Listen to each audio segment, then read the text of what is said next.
Rafinha meilleur que Kylian Mbappé en ce début de saison, les gars. Les deux sont à 3 buts. Sauf que Rafinha a fait beaucoup moins de minutes de jeu. La victoire du FC Barcelone face à l'Athletic Bilbao à domicile au Camp Nou en construction. Toujours, les gars. Débrief du match par Sanji Boy, le Barcelonais par excellence, les gars. N'hésitez pas à vous abonner.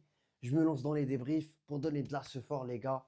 On commence directement ce débrief avec une très belle victoire. 70% de possession de balle. J'aime bien donner des petites statistiques comme ça là pour faire mal aux Madrilènes. Et c'est un fait réel. Rafinha qui, depuis le début de la saison, joue au poste de numéro 9. Ancien ailier gauche, à l'image de Kylian Mbappé. Ils ont exactement le même profil. Pourtant, Rafinha apporte beaucoup plus au jeu. Football, QI, football. En plus de ça, il a la confiance puisque maintenant, il est capitaine du FC Barcelone depuis le départ de Araujo. Alhamdulillah. Franchement, quelle prestation de Rafinha. Un grand joueur.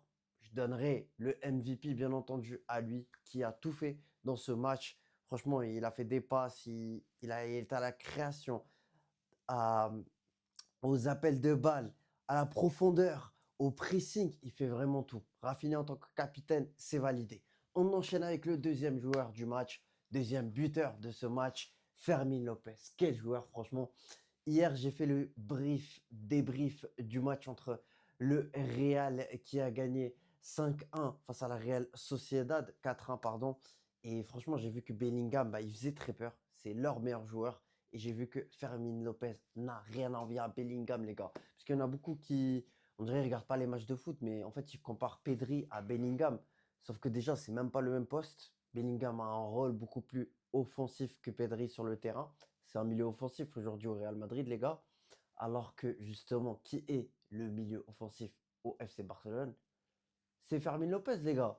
Par moment, c'est Olmo qui a fait une très bonne Coupe du Monde dans le jeu, même s'il n'est pas assez décisif à mon goût, les gars, que ce soit au niveau des statistiques, passes décisives et buts. Moi, je préfère un joueur comme Fermin Lopez. C'est mon chouchou.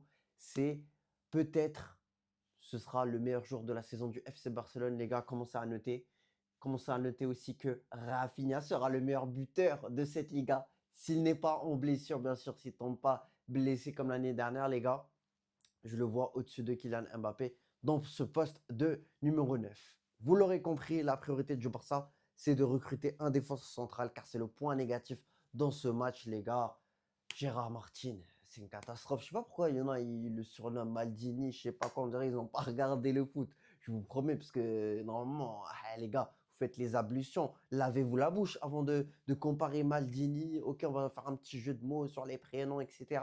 Entre Maldini et Martin, ça n'a rien à voir, les gars. C'est Gérard Martin, encore une fois, c'est niveau cataclysmique. Sur les deux matchs, les gars, il a fait énormément d'erreurs. D'ailleurs, il allait avoir, justement, comme vous pouvez le voir, je crois, à la 24e minute, Xavi Espar se sacrifie. Il prend le carton jaune, clairement, à cause de Gérard Martin, qui fait tout simplement du n'importe quoi, des fautes en plus. C'est des fautes en mode, il n'arrive pas à calculer la trajectoire de la balle. Du coup, en fait, il rate son contrôle. Il a fait ça à deux, trois reprises. C'est pas la première fois, les gars. Je pense que Koundé ou Christensen feront très bien l'affaire. Gros point positif, le match de Koubarsi, excellent. Xavi Espar, quel joueur. T'as tout mon soutien. C'est le jeune à suivre cette année, les gars. En tout cas, dites-moi ce que vous en avez pensé de ce match en commentaire. On a eu les premières minutes de Rodri. Et voilà, il n'a pas joué beaucoup de minutes, je crois une trentaine de minutes, même pas. Donc franchement, c'est un bon joueur, un taulier. Il a apporté de l'équilibre. C'est normal. Bernal, il est jeune, il doit apprendre de Rodri.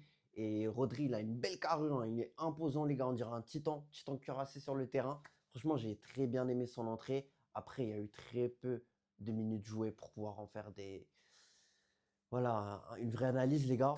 Donc, n'hésitez pas à me donner vos avis dans les commentaires si vous avez des questions ou quoi pour améliorer le débrief ou quoi. N'hésitez pas, c'est Sanji Boy qui régale et on se retrouve à la prochaine vidéo, les gars.